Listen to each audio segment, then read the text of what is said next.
Our journey was not slackened by our talk, nor yet our talk by journeying. Still we spake, and urged our travel stoutly, like a ship when the wind sits astern. The shadowy forms that seemed things dead and dead again, drew in at their deep-delved orbs rare wonder of me, perceiving I had life, and I my words continued, and thus spake, he journeys up perhaps more tardily than else he would, for others' sake. But tell me, if thou knowst, where is Picarda? Tell me, if I see any of mark, among this multitude, why me thus? My sister, she for whom, twixt beautiful and good I cannot say which name was fitter, wears e'en now her crown, and triumphs in Olympus.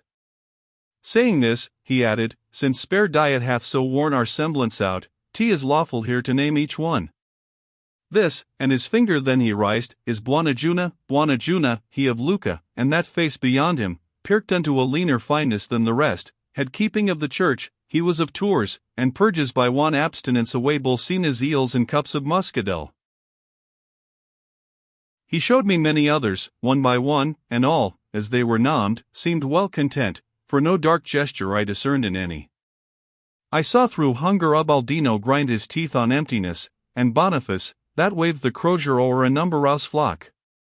I saw the Marquis, who tad time erewhile to swill it forely with less drought, yet so was one ne'er sated. I however, like him, that gazing midst a crowd, singles out one, so singled him of Lucca, for methought was none amongst them took such note of me. Somewhat I heard him whisper of Gentuca, the sound was indistinct, and murmured there, where justice, that so strips them, fixed her sting. Spirit, said I, it seems as thou wouldst fain speak with me. Let me hear thee. Mutual wish to converse prompts, which let us both indulge. He, answering, straight began, Woman is born, whose brow no wimple shades yet, that shall make my city please thee, blame it as they may. Go then with this forewarning. If aught false my whisper too implied, event shall tell but say, if of a truth I see the man of that new lay inventor, which begins with ladies, ye that con the lore of love, To whom I thus, count of me but as one who am the scribe of love, that, when he breathes, take up my pen, and, as he dictates, write. Brother, said he, the hindrance which once held the notary with Giton and myself, short of that new and sweeter style I hear, is now disclosed. I see how ye your plumes stretch, as inditer guides them, which, no question, ours did not. He that seeks a grace beyond, sees not the distance parts one style from other. And, as contented, here he held his peace. Like as the bird, that winter near the Nile, in squared regiment direct their course, then stretch themselves in file for speedier flight, thus all the tribe of spirits, as they turn their visage, faster deaf, nimble alike through leanness and desire. And as a man, tiered with the motion of a trotting steed, slacks pace, and stays behind his company, till his o'er-breathed lungs keep temperate time, e'en so Faries let that holy crew proceed, behind them lingering at my side, and saying, When shall I again behold thee?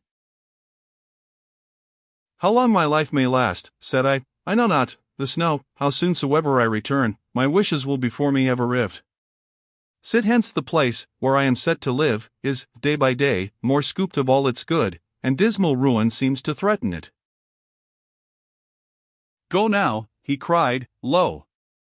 He, whose guilt is most, passes before my vision, dragged at heels of an infuriate beast.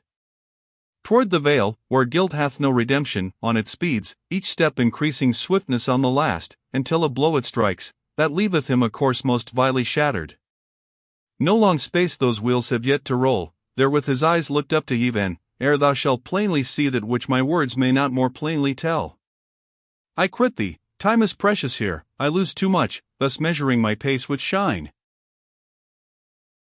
As from a troop of well-ranked chivalry one knight, more enterprising than the rest, pricks forth at gallop, eager to display his prowess in the first encounter proved, so parted he from us with lengthened strides, and left me on the way with those twain spirits, who were such mighty marshals of the world. When he beyond us had so fled, mine eyes no nearer reached him, than my thought his words, the branches of another fruit, thick hung, and blooming fresh, appeared. E'en as our steps turned thither, not far off it rose to view. Beneath it were a multitude, that riced their hands, and shouted forth I know not what under the boughs, like greedy and fond brats, that beg, and answer none obtain from him, of whom they beg, but more to draw them on. He at arm's length the object of their wish above them holds aloft, and hides it not. At length, as undeceived they went their way, and we approached the tree, who vows and tears sue to in vain, the mighty tree. Pass on, and come not near. Stands higher up the wood, whereof Eve tasted, and from it was ta'en this plant. Such sounds from midst the thickets came. Whence I, with either barred, close to the side that rose, passed forth beyond. Remember, next we heard, those noblest creatures of the clouds, how they their twofold bosoms overgordopposed in fight to Theseus, call to mind the Hebrews, how effeminate they stooped to ease their thirst, whence Gideon's ranks were thinned, as he to Midian marched adown the hills. Thus near one border coasting, still we heard the sins of gluttony, with woe erewhile regurdent. Then along the lonely path, once more at large, full 1,000 paces on we travelled, each contemplative and mute.